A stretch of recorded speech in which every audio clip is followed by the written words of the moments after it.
Pratap Singh sir.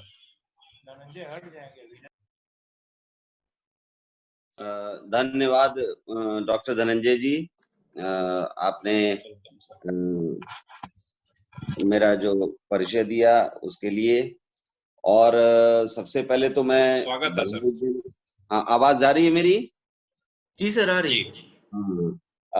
सबसे पहले तो मैं बहुत सारी बधाई देना चाहता हूँ पीपीएन कॉलेज कानपुर और एसआरएफ इंडिया को कि उन्होंने बहुत ही गंभीर महत्वपूर्ण विषय पर ये इंटरनेशनल वेबिनार जो है वो आयोजित किया और इसमें बहुत सारे भारत के जो बहुत ही मजबूत हस्ताक्षर हैं अपने अपने क्षेत्र में, उनको आपने आमंत्रित किया और यहाँ पर एक विमर्श की जो शुरुआत की है, निश्चित रूप से उसका बहुत महत्वपूर्ण प्रभाव हमारी एकेडमिक डिबेट पे पड़ेगा जो ओवरऑल चल रही है पूरे देश में, और इससे एक मैसेज जाएगा जो हमारे नीति निर्माता हैं उन तक कि किस तरीके का प्रभाव कोविड-19 की वजह से भारतीय समाज पे पड़ रहा है, भारत के समाज के विभिन्न जो आयाम हैं उस पर पड़ रहा है और क्या-क्या संभावनाएं भी पैदा हो रही हैं। आप देखिए, कोई भी समस्या अगर आती है तो उसका समाधान भी होता है, नई संभावनाएं भी क्रिएट होती हैं, नए तरीके के परिवर्तनों का सूत्रपात भी वो करता है। और इसी परिप्रेक्ष्य में कोविड को हमें यहाँ देखना चाहिए। कोविड का जो संकट आया है वो इसी परिप्रेक्ष्य में हमें देखना और समझना होगा कि बहुत गंभीर चैलेंज ये है, बहुत गंभीर चुनौती ये है और उसके साथ ही साथ वहाँ पर अपॉर्चुनिटीज भी पैदा हो रही। मैं जो इस हमारे इंटरनेशनल वेबिनार के कन्वेनर हैं आदरणीय डॉक्टर टीबी सिंह साहब को, उनको धन्यवाद देता हूँ कि उन्होंने मुझे अवसर दिया यहाँ पर अपने विचार व्यक्त करने का। साथ ही साथ एसआरएफ इंडिया को भी और आयोजन समिति के सभी सदस्यों को। मुझसे पूर्व में आदरणीय प्रोफेसर गिरीश्वर मिश्र जी बोल चुके हैं, जिन्होंने बहुत ही इसका जो एक बड़ा महत्वपूर्ण पक्ष है जिस पर अक्सर चर्चा नहीं होती है, उन्होंने इसको चर्चा में लाया कि किस तरीके से भारतीय समाज में जो आज का युवा है और जो आज का समाज है वह आत्म केंद्रित इस रूप में हो रहा है कि वो समाज के हितों को उतनी प्रायोरिटी नहीं दे रहा है।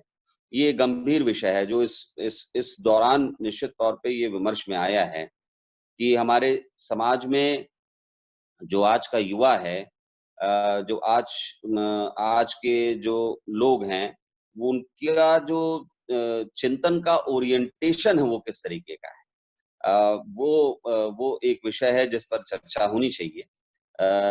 इस पर मैं थोड़ी अपनी बात भी रखूंगा। बहुत सारे वक्ता गण बोल चुके हैं। प्रोफेसर आशीष सक्सेना जी का बहुत ही अच्छा उद्बोधन अभी हम लोगों ने सुना। तो कुछ बातें रिपीट होंगी, लेकिन मैं कोशिश करूंगा कि वो नए तरीके से प्रस्तुत कर पाऊं। तो ये एक इम्पोर्टेंट विषय, और आप देखें जब इस पर हम लोग बात करते हैं तो इस पे शुरुआती भूमंडलीकरण से होती है। अभी देखिए प्रोफेसर एपी सिंह साहब ने भी अपनी बात रखी, उन्होंने भी कुछ महत्वपूर्ण तथ्य हम लोग के सामने रखे। वो महत्वपूर्ण है निश्चित तौर पे पूरे डिस्कोर्स में। मैं यहाँ पे जो इसके इम्पैक्ट, अलग-अलग तरीके की जो चुनौतियां मुझको दिखती हैं, कितने तरीके की चुनौतियां हो सकती हैं। आप देखें, अगर आप अभी हम जो पिछले 3 दशकों से जिस तरीके के वातावरण में रह रहे हैं वो भूमंडलीकरण का वातावरण है। तो सर आशीष सक्सेना जी ने उसकी तरफ संकेत भी किया, मैं भी कुछ उस पे बातें करूंगा। आपकी अर्थव्यवस्था पूरे देश की नहीं, पूरे विश्व की अर्थव्यवस्था के सामने एक गंभीर चुनौती इस समय है। साथ ही साथ जो एक विषय अभी सामने आ रहा है वो सस्टेनेबल डेवलपमेंट का है कि टेक्नोलॉजी का कितना हस्तक्षेप हमारे जीवन में होना चाहिए, ये हमें निश्चित करना पड़ेगा। स्वास्थ्य का जो डिस्कोर्स है वो एकदम प्रमुखता से हमारे बीच में आ चुका है। ये डिस्कोर्स एस्टैब्लिश हो गया है कि हमें अपने हेल्थ के विषय में कॉन्शियस रहना है और हेल्थ के पूरे समाज के हेल्थ के बारे में कॉन्शियस रहना है। और बहुत पहले किसी एक भाषण में मुझे याद है, मैं सुन रहा था, तो बिल गेट्स जी ने कहा था एक बार कि संभवतः पूरा विश्व अगले पैंडेमिक के लिए तैयार नहीं है। और कुछ ऐसा ही अभी देखने को मिलता है जब ये एपिडेमिक पैंडेमिक में के रूप में हमारे सामने आया। 200 से ऊपर देश इससे प्रभावित हैं, लाखों लोग की जान जा चुकी है। और तब हम ये समझ पा रहे हैं कि वाक़ई इस तरीके की किसी भी क्राइसिस के लिए जो हमारा पूरा का पूरा हेल्थ सिस्टम है वो भी फुली प्रिपेयर्ड नहीं था, क्योंकि ये अप्रत्याशित होती हैं। तो उसका भी जो डिस्कोर्स है वो केंद्र में है, उसमें तमाम सारी वो एक चैलेंज के रूप में सामने आया है, उसमें भी अवसर हैं, उसके बारे में कुछ बात करना चाहूँगा मैं। और अगर आप देखें ग्रामीण नगरीय जो डिवाइड है हमारे यहाँ, अभी तक हमने नगरों का जो विकास किया है, उसकी जो कीमत है कहीं न कहीं से गाँव ने चुकाई। और जितने शहर आबाद हुए, उतने ही हमारे गाँव सूने हुए हैं। सूने इसलिए हुए हैं कि जिस तरीके का माइग्रेशन पैटर्न दिखता है, वो उन गाँव में आप सिंगल पैरेंट फैमिली प्रैक्टिकली मतलब एब्सेंटी फादरहुड वाला जो मामला है, इतने बड़ी संख्या में माइग्रेशन होता है वहाँ से कई सारे कारणों की वजह से नगरों की तरफ, कि वो गाँव सूने-सूने से लगते हैं, उनको फिर दोबारा से वहाँ हलचल पैदा करने की आवश्यकता है। और यह जो मुद्दा है, वो आज पूरे एकेडमिया के सामने और सरकार दोनों के स्तर पर चर्चा का विषय बना हुआ है और बहुत सारे महत्वपूर्ण प्रयास शुरू हो गए हैं इसमें। एक और ऐसे ही चुनौती की जब हम बात करते हैं, इस पर और अभी हम बात करेंगे, शिक्षा के क्षेत्र में हम देखते हैं, जो इसका एक मनोवैज्ञानिक पक्ष है वो भी विचारणीय है। और इसलिए इसका इम्पैक्ट अलग-अलग जो हमारा सेक्शन है, चूँकि हमारा समाज बहुत होमोजेनस नहीं है और जो इसके अलग-अलग सेक्शंस हैं, उस पर इसमें अलग-अलग तरीके की चुनौतियाँ भी थोड़ी-सी यूनिक तरीके की चुनौतियाँ भी पैदा हो रही हैं। जैसे महिलाओं के सामने कुछ अलग तरीके की समस्याएँ दिखी हैं अभी। आप देखें डोमेस्टिक वायलेंस जैसे तमाम सारे मुद्दे सामने आए हैं, तो इन पर भी हमारा ध्यान जाना चाहिए। इसका सोशल इम्पैक्ट असेसमेंट हो रहा है अब। इनफैक्ट जो तमाम सारी संस्थाएँ, विश्वविद्यालय हैं और जो हमारे रिसर्चर्स हैं, इस पे बहुत सारी रिसर्च भी आगे होगी। लेकिन इसका जो सोशल इम्पैक्ट असेसमेंट है, उसका प्रोसेस एक तरीके से चल रहा है कि क्या-क्या इसका प्रभाव पड़ा है। मैं शुरुआत यहाँ पे इन्हीं विषयों पर मैं करूँगा और शुरुआत में थोड़ा-सा फिर दोबारा पुनः जो जैसा कि मैंने पहले कहा कि भूमंडलीकरण का जो एक विषय है अभी तक हमने अर्थव्यवस्थाओं का एकीकरण तो देखा था वैश्विक स्तर पे, इंटीग्रेशन ऑफ द इकोनॉमीज़, लेकिन ये ग्लोबलाइज़ेशन ऑफ डिज़ीज़ भी हो जाएगी, इसका कभी आंकलन नहीं किया। और संभवतः इसीलिए उल्रिच बेक की या गिटिन्स जी की बात हमें याद आती है जब उन्होंने अनसर्टेनिटीज़ की बात की थी, अनिश्चितताओं की बात की थी, इस पीरियड ऑफ हाई मॉडर्निटी में। आप एंथनी गिटिन्स को अभी मैं यहाँ कोट करना चाहता हूँ कि उन्होंने इसके बारे में संकेत पहले ही दिए थे कि जिस तेज़ दुनिया में हम चल रहे हैं, उसमें कभी भी दिशाहीन भी हो सकते हैं किसी गंभीर चुनौती के नाते जिसको हम जानते नहीं। और वही स्थिति अभी हो रही है कि जो समाज में एक अचानक अनसर्टेनिटी की पोज़ीशन आ गई है, वो उससे पूरा जो बहुत तेज़ी से जो प्रोसेस चल रहा था वो थम-सा गया है। पूरा विश्व लॉकडाउन की स्थिति में आ गया और महीनों तक जो है वो जीवन अभी सामान्य तो नहीं हो पाया है, अभी कितने दिन तक और ऐसे ही रहेगा, इसका भी हमें अंदाज़ा नहीं है। तो हम बस इस दौरान ये कर सकते हैं कि आने वाले समय के लिए अपने आप को और बेहतर तरीके से तैयार कर सकते हैं। अभी इस पे भी चर्चा हो रही है कि इसका पीक कब आएगा और दोबारा इसका पीक कब आ सकता है, उसके लिए भी तैयार होना है। तो देखिए लॉकडाउन ने काम तो कम से कम ये किया कि इतना समय दे दिया लोगों को कि जो हमारा हेल्थ इंफ्रास्ट्रक्चर है, वो इसके लिए प्रिपेयर्ड हो जाए क्योंकि इस तरीके की वायरल इन्फेक्शन के लिए पूरा विश्व तैयार नहीं था, भारत भी तैयार नहीं था और इसलिए थोड़ा समय चाहिए था, जिसमें पूरा का पूरा जो आधारभूत संरचना है हमारे स्वास्थ्य के क्षेत्र की, वो इसके लिए तैयार हो जाए और इसके साथ ही साथ इस दौरान जो जन चेतना इसके बारे में विकसित होनी चाहिए थी, जो कॉन्शसनेस डेवलप होनी चाहिए थी, उसको भी डेवलप होने का पूर्ण अवसर सभी लोग अब इस खतरे से परिचित हो चुके हैं और इसके साथ ही साथ इस विमर्श का भी हिस्सा बन चुके हैं कि अब हमें कुछ दिनों तक कोविड के साथ रहना सीखना होगा। किस तरीके से हम अपनी जो एक्टिविटीज हैं उसको भी सीमित मात्रा में संचालित करते रहें, जिससे जीवन बाधित ना हो, और इसके साथ ही साथ ये भी देखना होगा कि हम सुरक्षित रहें। तो ये जो 2 चीज़ें लॉकडाउन ने हमें सिखाई हैं, लॉकडाउन का एक फंक्शन ये है कि इन 2 चीज़ों को उसने किया, और सरकार ने भी बखूबी, जो केंद्र सरकार हमारी है और जो हमारी प्रदेश सरकार है, दोनों ने एक बहुत मजबूत इच्छा शक्ति के साथ इस दिशा में पूरे देश का जो नेतृत्व किया है, और अपनी तरफ से बहुत सारे प्रयास किए हैं, वो भी सराहनीय है। तो आप देखें, भूमंडलीकरण में के इस दौर में हम चल रहे थे और अचानक आ गए, जैसा कि गिडिंस को मैंने बताया आपको, रिस्क सोसाइटी के में चिंतन उन लोगों का था, और अनसर्टेनिटीज की बात उन्होंने कही थी। उसी दौर में अचानक हम आ गए, और जो बहुत सारी आर्थिक प्रगति लोगों ने की थी, अब आप देखें हाइपर ग्लोबलाइजर्स तमाम सारे, कहने तो महेश से लेकर के और कई सारे लोगों ने कहा था कि विश्व की जो अर्थव्यवस्था है वो बहुत तेजी से आगे बढ़ेगी। सिटी स्टेट्स तक की बात उन्होंने की थी। वो माइग्रेशन के संदर्भ में थोड़ा-सा मैं उसकी चर्चा भी करूँगा। लेकिन उस पर एक ब्रेक लग गया है, इमरजेंसी ब्रेक है ये। और ये इमरजेंसी ब्रेक बहुत तरीके की चुनौतियाँ पैदा किया है इसने, और बहुत सारी सीख भी हमको दी है, जैसा प्रोफेसर आशीष सक्सेना जी अभी बता रहे थे।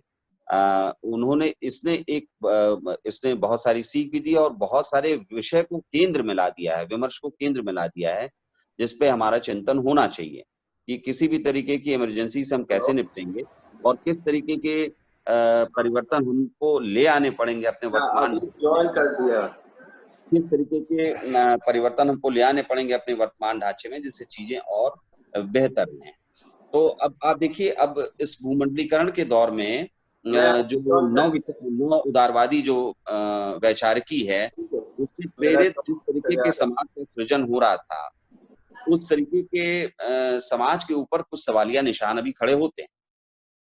और इसीलिए अब हम एथिक्स ऑफ ग्लोबलाइजेशन की बात अब करना शुरू कर दिए हैं कि ग्लोबलाइजेशन तो हुआ, इससे लाभ भी बहुत लोगों को हुआ, लेकिन इसकी कीमत भी कुछ लोगों ने चुकाई है, कुछ क्षेत्रों ने चुकाई है। और ये विमर्श जो है वो केंद्र में है इस समय। जैसे हमारे गाँव उपेक्षित हुए, हमारे इसमें कुछ वल्नरेबल सेक्शन ऑफ सोसाइटी है, जो उतना लाभ नहीं प्राप्त किया, उसके बारे में भी सोचना पड़ेगा। प्रकृति और मानव के बीच में कैसे रिश्ते हों, निश्चित तौर पे इस पर विचार होना चाहिए। प्रकृति का इतना अत्यधिक दोहन नहीं होना चाहिए, मानव आकांक्षाओं को पूरा करने के लिए, कि वो कोविड जैसी समस्याएँ क्रिएट कर दे। आप देखिए, कोविड के इमरजेंस की बहुत सारी थ्योरीज़ तो हैं, लेकिन उसमें विवाद भी हैं। लेकिन एक चीज़ तो बड़ा स्पष्ट है कि प्रकृति में मानव का जो हस्तक्षेप हुआ है, उसी का परिणाम कोविड-19 है। ये जो नया संक्रामक वायरस हमारे बीच में आज की डेट में आ गया है। तो इसने जो मार्केट इकोनॉमी का दौर था, जिसने जो बाज़ार अर्थव्यवस्था का दौर था, और जिस तरीके के अगर आप जीन गडिलार्ड को याद करें, तो जिस तरीके के कंज्यूमर सोसाइटी का सृजन हो रहा था, जिसमें मनुष्य खुद भी ये कंज्यूमरिज्म के इस दौर में खुद भी एक वस्तु के रूप में परिवर्तित होता जा रहा था। आप प्रोफेसर आनंद कुमार जी ने कल उद्घाटन भाषण में बहुत अच्छी बात ये उठाई थी कि अब आपकी आवश्यकताएं इससे तय होती हैं कि कौन-कौन सा एडवर्टाइजमेंट आप देख रहे हैं। जिस तरीके के हाइपर रियलिटीज का ये दौर चल रहा है, और इन हाइपर रियलिटीज में आपकी नीड्स क्रिएट की जा रही हैं, कंज्यूमर सोसाइटी का जो पूरा कॉन्सेप्ट उन्होंने लाया, बडिलार्ड ने बड़ा बहुत इसको विस्तार से डिस्कस किया है उन्होंने। और अब मानव अपनी आवश्यकताओं तक सीमित नहीं है, जो उसकी मूल आवश्यकताएं हैं, उसकी आवश्यकताएं अब बाजार तय करता है। और ये बाजार जो तय करता है, वो आप एक ऐसे दुनिया में जाते हैं, आपको आप अपनी आवश्यकताओं के हिसाब से अपने जीवन को नहीं प्लान कर रहे हैं, बल्कि आप जब जो चीज़ें देख रहे हैं, आप लेने कुछ जाते हैं और लेकर के तमाम सारी चीज़ें आते हैं। तो ये दौर जो बाज़ार अर्थव्यवस्था का है, इस पर भी एक चिंतन करने की आवश्यकता है कि ये कहाँ तक अब आगे इसको कहाँ तक चलाना है। सरकारें आप देखिए, जहाँ एक तरफ भूमंडलीकरण की बात चल रही है अभी, वहां पर बहुत सारे देशों में, भारत में तो बहुत मजबूत रूप से प्रधानमंत्री हमारे जो हैं माननीय नरेंद्र मोदी जी ने आत्मनिर्भरता का जो एक विषय रखा है पूरे देश के सामने, मजबूती से रखा है, और उसका एक खाका भी, उसका एक ब्लूप्रिंट भी तैयार किया है उन्होंने, जो अब हम सब में चर्चा का विषय है और उस पे क्रियान्वयन शुरू भी हो चुका है। तो जहाँ एक तरफ भूमंडलीकरण की बात हो रही है, वहां दूसरी तरफ आत्मनिर्भरता की बात हो रही है। उसका कारण ये है कि जरा आप देखें, जो जियोपॉलिटिक्स है पूरे विश्व की, उसमें क्या स्थितियां पैदा हुई हैं और किस तरीके की चुनौतियां और अवसर पैदा हुए हैं भारत के लिए। पूरे विश्व में जो डिमांड एंड सप्लाई चेन है, उसमें एक बड़ी भूमिका चीन की हो गई थी, क्योंकि उसका मैन्युफैक्चरिंग सेक्टर काफी स्ट्रांग है, और जो सप्लाई चेन है, उसमें चीन की भूमिका बहुत इस समय महत्वपूर्ण है। बहुत सारे देशों में उसकी वो चीजें जाती हैं, रॉ मटेरियल्स जाते हैं, जिससे उत्पादन होता है। तो अब ये, लेकिन उस इस कोविड ने उसके जो जियोपॉलिटिकल जो उसका जो इंटेंशन है उसको एक्सपोज किया है। तो जो जो ये एक्सपोजर हुआ है, उसकी वजह से जो सप्लाई चेन में उसका एक तरीके का महत्वपूर्ण हस्तक्षेप था, उसको हम इंटरनेशनल कोऑपरेशन के साथ कम कर सकते हैं।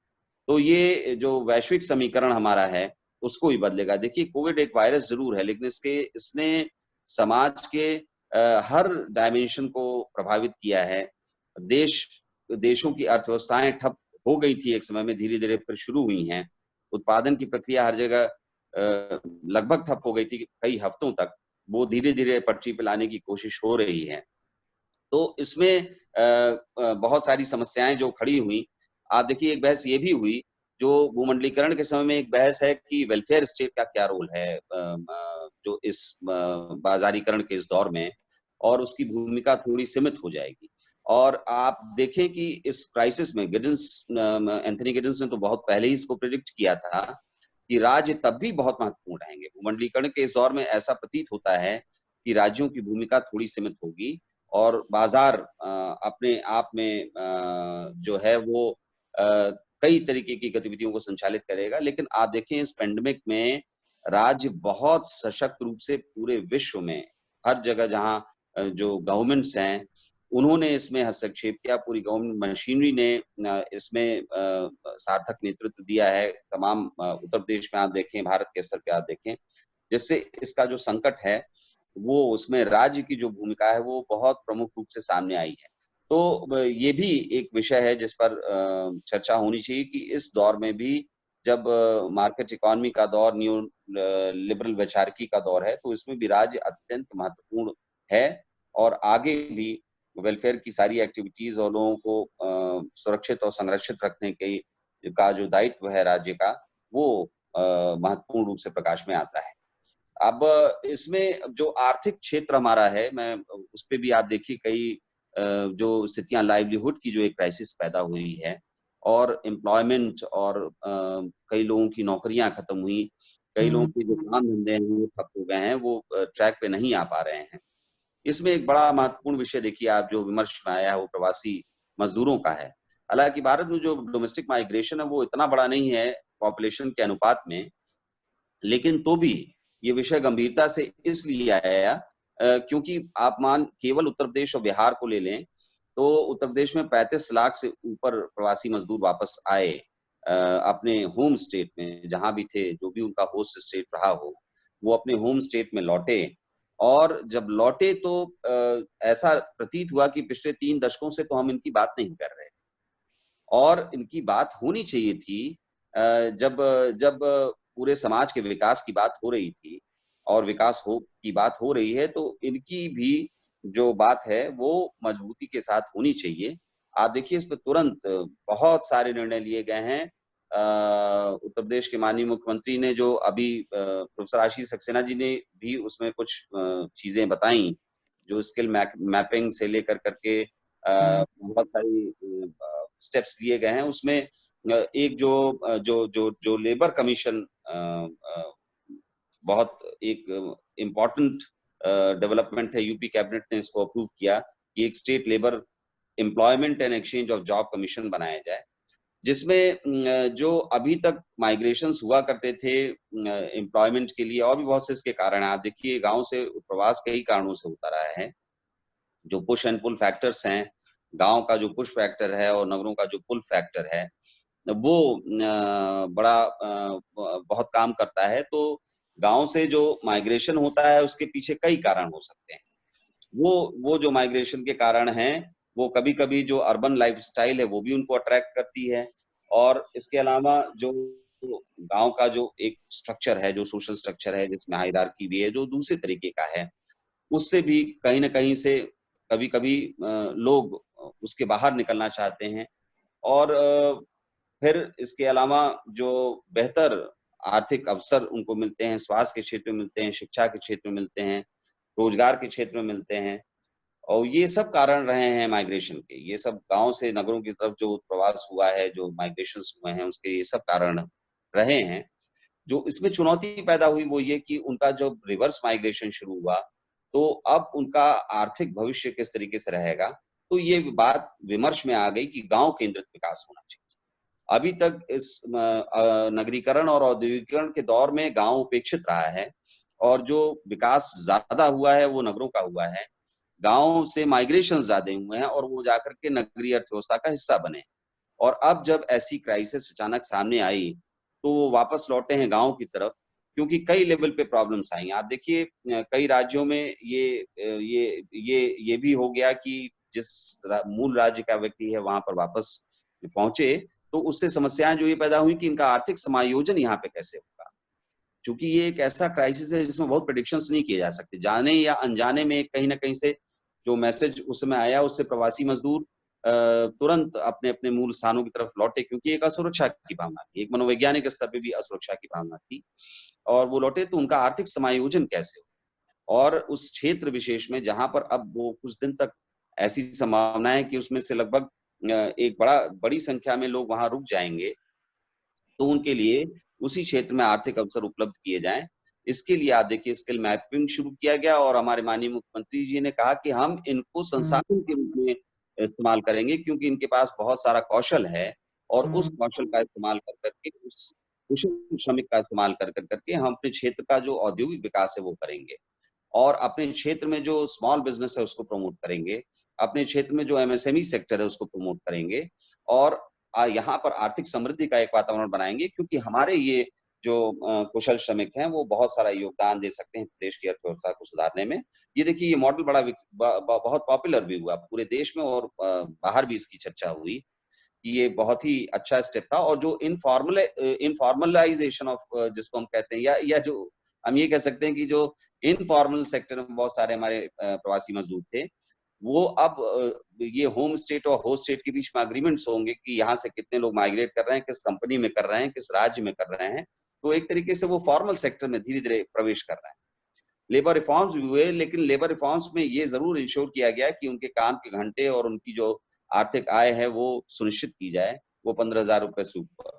तो ये सब तमाम सारी चीजें हैं, इसके बड़े सार्थक परिणाम भी भविष्य में, निकट भविष्य में सामने आएंगे। आप देखिए ऑलरेडी इसमें 1 जुलाई एक उत्पाद की योजना वगैरह चल रही थी, तो ये सब चीजें थी। ये निश्चित तौर पे एक समृद्धि का एक नई संरचना में जो समृद्धि का वातावरण है उसका मार्ग प्रशस्त कर रहा है भविष्य में। तो इस पर ये जो चैलेंजेस हैं उसमें एक अवसर यहाँ पर क्रिएट होता हुआ मुझको दिखता है। इसी के साथ साथ जो आप देखिए जो विमर्श क्रिएट हुआ एनवायरनमेंट का, अब मानव का टेक्नोलॉजी से कितना और कैसा संबंध होना चाहिए, ये भी एक प्रश्न खड़ा हुआ है इस दौर में। आप देखें इसको, मैं यहाँ पे मानता हूं कि जो अप्रोप्रिएट टेक्नोलॉजी है, अप्रोप्रिएट प्लेस पे उसका इस्तेमाल होना चाहिए। हर जगह हाई टेक्नोलॉजी का इस्तेमाल करना हाई मॉडर्निटी के इस पीरियड में ये लोगों के लिए बहुत श्रेयस्कर नहीं है, क्योंकि हमें स्मॉल टेक्नोलॉजी को भी रिस्पेक्ट करना है। आप देखिए गांव में जो तमाम सारी इंडिजिनस टेक्नोलॉजी है, इसीलिए माननीय प्रधानमंत्री जी ने वोकल फॉर लोकल की बात की कि हम अगर उससे स्टिक करते हैं तो हम जो संपोषणी विकास का सिद्धांत है, अगर बहुत हाई टेक्नोलॉजी का यूज हम करेंगे तो प्रकृति का दोहन शुरू करेंगे, और उससे असीमित इच्छाएं पैदा होती हैं व्यक्ति के अंदर। तो वो जो विचार है इसको इस तरीके से देखना चाहिए कि ये सही है कि आज कोविड के टीके का प्रयोग हम कर रहे हैं तो उसमें आर्टिफिशियल इंटेलिजेंस का भी प्रयोग कर रहे हैं, वहां तो वो उचित है क्योंकि ये जन कल्याण से संबंधित चीज है। लेकिन अगर हमको आलू फ्राई करना है तो वहां हाई टेक्नोलॉजी का प्रयोग करने की कोई आवश्यकता नहीं है, क्योंकि हाई टेक्नोलॉजी की अपनी कीमतें अलग होती हैं जो पर्यावरण दोहन के रूप में दिखती हैं। तो मानव और प्रकृति के रिश्तों पर जो एक नया विमर्श स्थापित हुआ है ह्यूमन बीइंग्स और नेचर के बीच में, और इस पर एक तार्किक चिंतन होना चाहिए, क्योंकि टेक्नोलॉजी अपने आप में खराब नहीं है, टेक्नोलॉजी का किस तरीके से प्रयोग किया जा रहा है इससे वो अच्छी या बुरी बनती है।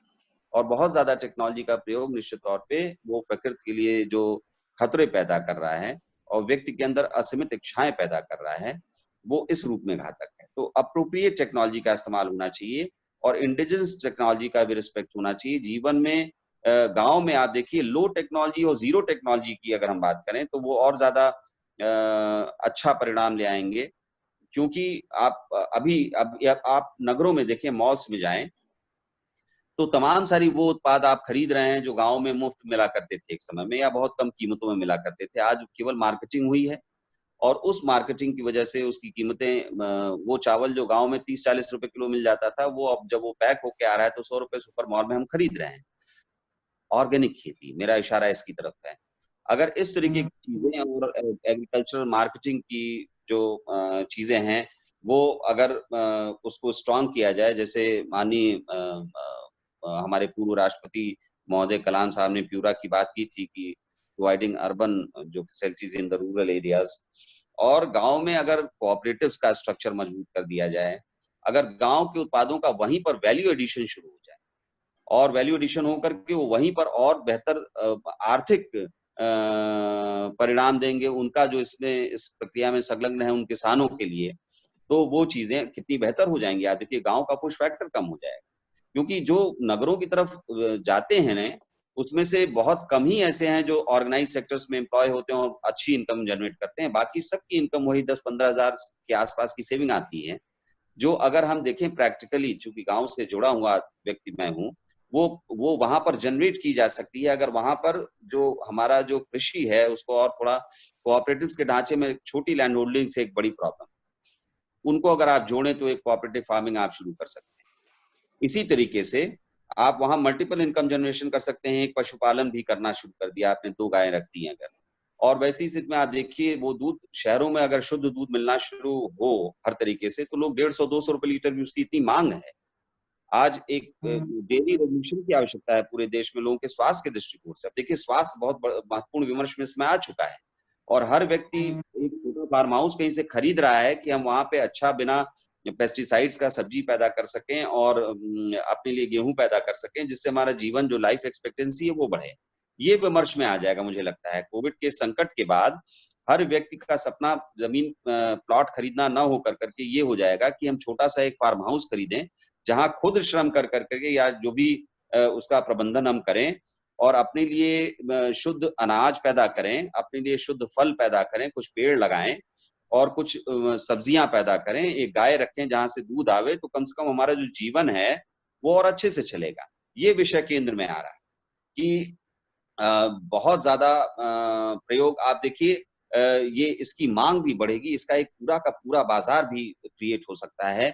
और इसीलिए एग्रीकल्चर के क्षेत्र में मार्केटिंग पूरी अगर कर दी जाए तो अपनी ट्रेडिशनल लाइफ स्टाइल को बनाए रखते हुए बहुत बेहतर, और टेक्नोलॉजी का भी आवश्यक रूप से अप्रोप्रिएट टेक्नोलॉजी का हस्तक्षेप गांव में और ले आकर के आप देखें तो गांव की पूरी अर्थव्यवस्था पुनर्परिभाषित हो जाएगी, उसका जो पूरा ढांचा है वो बदल जाएगा, उसका पुश फैक्टर कम हो जाएगा। तो वैसी दशा में जो डेमोग्राफिक ट्रेंड अभी हमको दिखता है वो बदल जाएगा। नगरों में जो असीमित लोग माइग्रेट कर रहे हैं और इतना बड़ा स्लम क्रिएट होता जा रहा है कि ऐसा लगता है कि नगर की 1/3 आबादी जो है वो स्लम्स में रहती है या उससे ऊपर भी हो सकता है यहाँ का।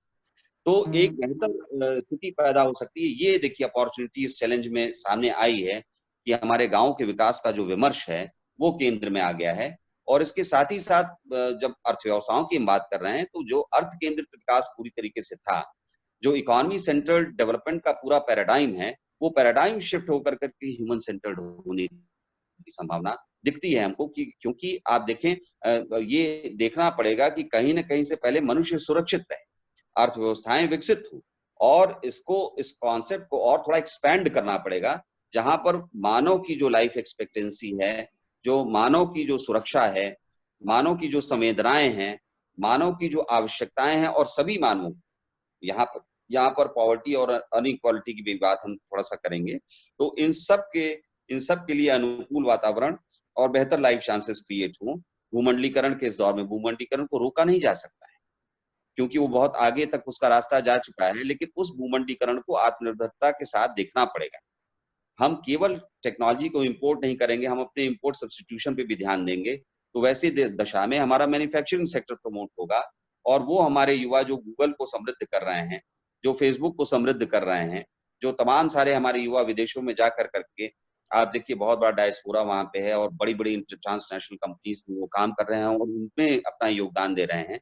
उनको अपने देश के परिप्रेक्ष्य में सोचना शुरू करना होगा। अगर थोड़ा कम रिटर्न भी यहाँ मिल रहा है, जैसा कि प्रोफेसर गिरीश्वर मिश्र जी ने कहा, ये संकेत दिया कि आप देखें, इसको मैं थोड़ा एक और प्रसंग से जोड़ के देखना चाहता हूँ कि आजादी के दौर में वही हमारा मध्यम वर्ग था, वही वकील साहब लोग थे, वही एजुकेशनिस्ट थे, जिन्होंने पूरे स्वाधीनता संग्राम का नेतृत्व किया था।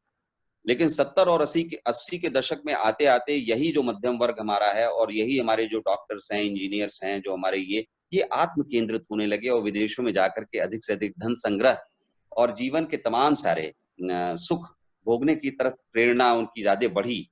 ये पुनः एक दौर आया, कोविड का ये जो दौर है, जब हम देश और समाज के हित के लिए चिंतन करना शुरू करें। ये महत्वपूर्ण बात है। जब आज का युवा फिर सोचे कि वो अपने समाज को क्या लौटा रहा है, इस समाज ने जिसने उसको शिक्षित किया, जिसने उसको इस लायक बनाया कि वो एक बहुत इंपॉर्टेंट स्किल के साथ सामने आ। देखिए, वर्कर्स को भी हम कई श्रेणियों में बांट सकते हैं, जो हमारे नॉलेज वर्कर्स हैं और जो हमारे सर्विस वर्कर्स हैं। वो जो नॉलेज वर्कर्स हमारे हैं, जो बड़े बड़े इंजीनियर्स हैं, जो बड़े बड़े ट्रांसनेशनल कंपनीज में काम कर रहे हैं, जो बड़े बड़े वैज्ञानिक हमारे हैं, जो अन्य संस्थाओं को मदद कर रहे हैं, वो ये कोशिश करना शुरू करें कि हमारे यहाँ वो जो तकनीकी राष्ट्रवाद की बात हो रही है, जो टेक्नो नेशनलिज्म की बात हो रही है, कि समाज के हित में टेक्नोलॉजी का उत्पादन यहाँ करें, वो टेक्नोलॉजी हमारे मैन्युफैक्चरिंग सेक्टर को मजबूत करेगी, और लॉन्ग टर्म में हमारे यहाँ एम्प्लॉयमेंट का जो ढांचा होगा वो बहुत मजबूत होगा। अभी तो हम नौकरियां चाइना को गिफ्ट कर रहे हैं, क्योंकि जब उसकी चीजें हम खरीदेंगे और तो नौकरियां तो वहां पैदा होंगी। नौकरियां हमें हिंदुस्तान में पैदा करने की आवश्यकता है, अपने युवाओं को इसके लिए प्रेरित करने की आवश्यकता है, क्योंकि बहुत अद्भुत क्षमताएं भारतीय युवा में, बहुत बहुत शानदार प्रतिभा है, और जिसको विश्व ने स्वीकार किया है। वो प्रतिभा अगर एक बार इसके लिए सोचना शुरू करती है कि हमें अपने देश हित में काम करना है, और तो एक आश्चर्यजनक परिणाम 3, 4, 5 अगले 10 वर्षों में आएंगे, जिसमें भारत बहुत हद तक आत्मनिर्भर होगा, जो हमारे माननीय प्रधानमंत्री जी का सपना है। तो इस विषय पर जरूर मंथन होना चाहिए, और मैं आपका ध्यान केंद्रित करना चाहता था। जहां तक जो साइको सोशल डायमेंशन है इस पूरे फेनोमेना का, आप देखिए, जो आज का युवा है और जो आज जो स्थिति पैदा हो रही है, बहुत सारे हमारे माननीय प्रोफेसर मैत्री चौधरी जी इसमें अपनी बात कह चुकी हैं, हमारी टीचर हैं, और भी बहुत सारे महत्वपूर्ण वक्ता प्रोफेसर विश्वजीत घोष जी ने अपने विचार रखे।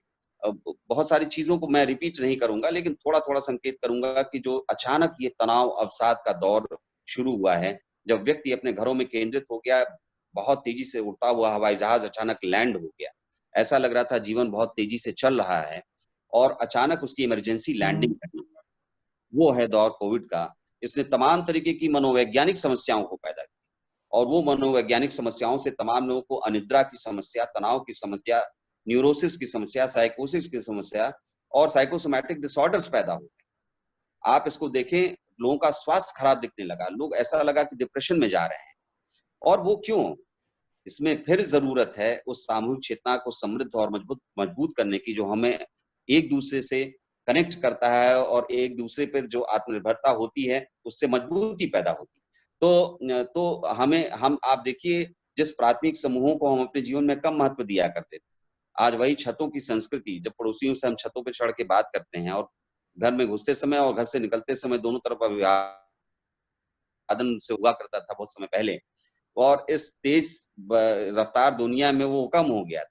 पिता पुत्र को कम समय दे पाता था। पति पत्नी, पिता पुत्र, सब ये जो घर के मेंबर्स हैं वो एक दूसरे को कम समय दे पाते थे, वो अब समय देना शुरू कर रहे हैं। अब इसमें जो एक नए तरीके का अनुभव उनको 2-3 महीनों में मिला, तो परिवार के सदस्य एक दूसरे के और करीब आए, ये सत्य है, निश्चित तौर पे ये सत्य है। और वहीं पर एक तरफ जहां कंज्यूमर नेशनलिज्म की, कंज्यूमर सोसाइटी की बात हो रही थी, वहीं अब कंज्यूमर नेशनलिज्म की बात हो रही है और मिनिमलिज्म की बात, न्यूनतावाद। जब हम अपनी आवश्यकताओं को, सही आवश्यकताओं को पहचाने और बहुत ज्यादा धन कमाने की इच्छा सिर्फ इसलिए कि हम अधिक से अधिक उपभोग कर पाए, इस उद्देश्य से उतना न करके अपनी आवश्यकताओं तक सीमित रहें, अपनी रियल आवश्यकताओं को समझें और स्वास्थ्य पे ध्यान दें, मन की शांति पे भी ध्यान दें। योग और जिस तरीके के आध्यात्म का हस्तक्षेप हमारे जीवन में होना चाहिए जिससे हम और संतुलित व्यक्ति बने, उस पर भी ध्यान दें। मानव अपने क्वालिटी ऑफ लाइफ पर भी ध्यान दे, सिर्फ टेक्नोलॉजी से क्वालिटी ऑफ लाइफ का असेसमेंट ना करें, बल्कि जो हमारी भारतीय जीवन पद्धति है और उसमें जिस तरीके के सुख की कल्पना हम करते हैं, जो हमारे धर्मशास्त्र भी जिसकी तरफ संकेत करते हैं, उस तरीके का सुख भी अपने जीवन में ले आए। सिर्फ टेक्नोलॉजी सुख नहीं देगी, सिर्फ कंज्यूमरिज्म सुख नहीं देगा, वो सुख समाज देगा। आप समाज से आपने जो लिया है वो समाज को वापस करने की प्रेरणा आप अपने अंदर पैदा कीजिए, वो उत्कंठा पैदा कीजिए, वो अभिप्रेरणा पैदा कीजिए कि हमको समाज को भी कुछ लौटाना है। आप देखिए इस पूरे कोविड के समय में एक चीज जो और बड़ी स्पष्ट रूप से सामने दिखती है, वो ये कि केवल सरकार किसी बड़े पेंडेमिक का सामना अकेले नहीं कर सकती है। पेंडेमिक्स का पूरा इतिहास अगर आप उठा के देखेंगे तो उसमें समाज की जो भूमिका है वो बड़ी महत्वपूर्ण है। The role of society is very important in all kinds of pandemics. You know, if you try to assess the history of pandemics, we'll realize that always it is the community and society which comes forward, and if it comes forward successfully, we can face these kind of challenges and situations. तो ये बड़ी महत्वपूर्ण चीज है। आप देखिए इस पूरे पैंडेमिक में भी समाज ने भी सहयोग किया और तमाम तरीके का सेवा भाव दिखा। तो ये भी ये जो पक्ष है, ये भी जो सहयोग का पक्ष है, जो अपने अंदर दूसरों के बारे में सोचना, ये जो प्रवृत्ति है इसको भी कहीं न कहीं से बढ़ाना पड़ेगा, क्योंकि इस पर ऐसा लगता है कि कठिन कार्य है, लेकिन ये हो सकता है। ज़रा-सा ओरिएंटेशन चेंज करने की ज़रूरत है और इसके प्रति आम लोगों के अंदर प्रेरणा पैदा करने की ज़रूरत है, जो समाज का इंटेलिजेंसिया कर सकता है, क्योंकि वो समाज को दिशा देता है। हम आप जो बैठते हैं अपने छात्रों को प्रेरित कर सकते हैं, वो एक बहुत बड़ी फौज है, वो अपने परिवारों को प्रेरित कर सकते हैं कि हम समाज के परिप्रेक्ष्य में भी सोचें। तो जो ये अवसाद, ये तनाव, ये जो तमाम तरीके की असुरक्षा की भावना हमारे अंदर पैदा हुई है, ये कम होगी और हमें लगेगा कि सरकार और समाज दोनों मेरे विषय में भी सोच रहा है। इसलिए हम बहुत चिंतित ना हों, बहुत सारी ब्राइट चीजें भी सामने आने वाली हैं और निश्चित तौर पे मुझे लगता है कि भारतीय अर्थव्यवस्था के लिए नए अवसर पैदा होंगे। अब वो नए अवसर इस तरीके से पैदा होंगे कि हमारे गांव भी मजबूत हों और हमारे इंडस्ट्रियलाइजेशन का और अर्बनाइजेशन का प्रोसेस निर्बाध गति से चलता रहे। तो यहाँ पर ये रिलेशनल पावर की बात होती है, जहाँ सिस्टम को और एक्सपैंड हम करते हैं और लोगों को इंक्लूड करके इंक्लूसिव डेवलपमेंट की बात। तो जो अभी वल्नरेबल सेक्शंस हमारे हैं, उन वल्नरेबल सेक्शंस को भी और मुख्यधारा में ले आना है, बिना किसी को बाहर किए, बिना किसी को बाहर किए। हमें किसी को बाहर उसको अपदस्थ नहीं करना।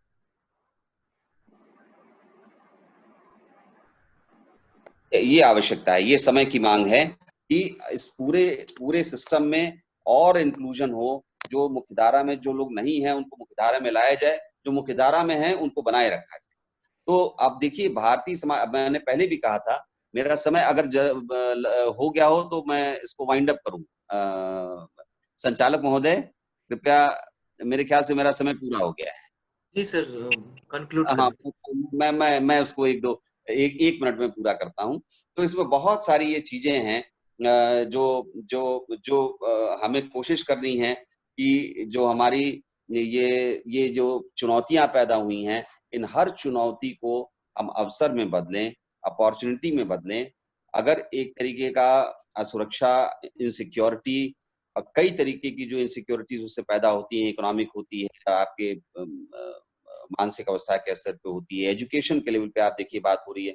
एजुकेशन में भी अब ये हमने शुरू कर दिया है बात करना कि ऑनलाइन को क्लासरूम के साथ कॉम्प्लीमेंट्री रूप में देखिए और एक हाइब्रिड एजुकेशन पॉलिसी पैदा की जाए। क्लासरूम एजुकेशन का तो कोई विकल्प है ही नहीं, वो निर्विकल्प, क्योंकि वो संवेदनाओं के स्तर पे जब एक शिक्षक और छात्र जुड़ता है तो उसका जो परिणाम होता है वो अद्भुत होता है। लेकिन अगर हम समन्वय करते हैं उस क्लासरूम एजुकेशन का अगर अपने ऑनलाइन एजुकेशन सिस्टम से, तो जो शिक्षा में अभी बहुत सारा अंतर है, सबको एक रूप में शिक्षा मिलने की संभावनाएं बढ़ती हैं और भारत निश्चित तौर पर इकोनॉमिक सुपर पावर होने के साथ साथ नॉलेज सुपर पावर के रूप में भी ट्रांसफॉर्म हो सकता है। भारत में बहुत चूंकि संभावनाएं और भारत युवाओं का देश है, ऐसे में किसी तरीके से निराश होने की आवश्यकता नहीं है। एक मजबूत नेतृत्व हमारे पास है, उस नेतृत्व की मंशा बहुत साफ है, लोक कल्याण और समाज को इस संकट से बाहर निकालना, और उसी तरफ देश अग्रसर है। इसमें समाज और सरकार दोनों की महत्वपूर्ण भूमिका है।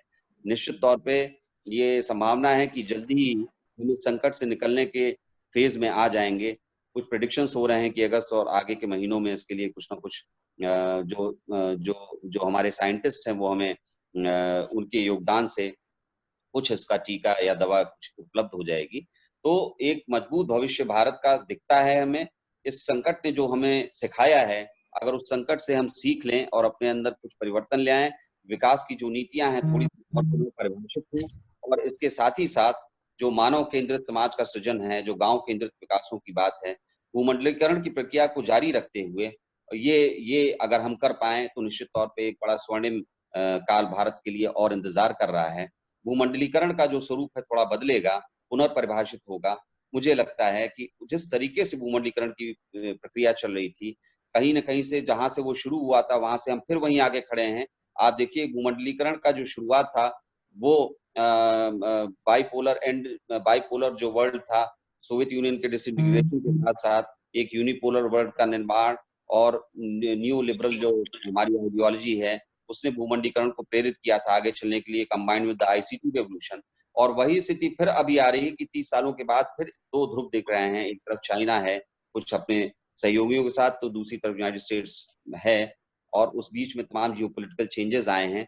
तो अब आगे भविष्य क्या होगा, थोड़ा बहुत तो ये परिवर्तन आएगा नए समीकरणों और स्थितियों की वजह से। इन सभी विषयों पर आगे बहुत सारे वक्ता अभी हमारे बचे हुए हैं जो बोलेंगे। आपको पुनः एक बार विशेष करके डॉक्टर टीबी सिंह साहब जी को, जो हमारे बड़े भाई की तरह भी हैं और हमेशा हमें गाइड भी करते रहते हैं जीवन के हर डायमेंशन में, उनको धन्यवाद देता हूँ कि उन्होंने अवसर दिया और एक बहुत ही मजबूत और बहुत ही एसआरएफ इंडिया, जिससे मैंने पहले भी सुना था, लेकिन आप सभी से इंटरैक्ट करके बहुत अच्छा लग रहा है। आप लोग बहुत अच्छा काम कर रहे हैं। आपने बहुत महत्वपूर्ण विषय को यहाँ पर उठाया, जिस पर आज वार्ता हुई, विमर्श हुआ, आगे भी होगा।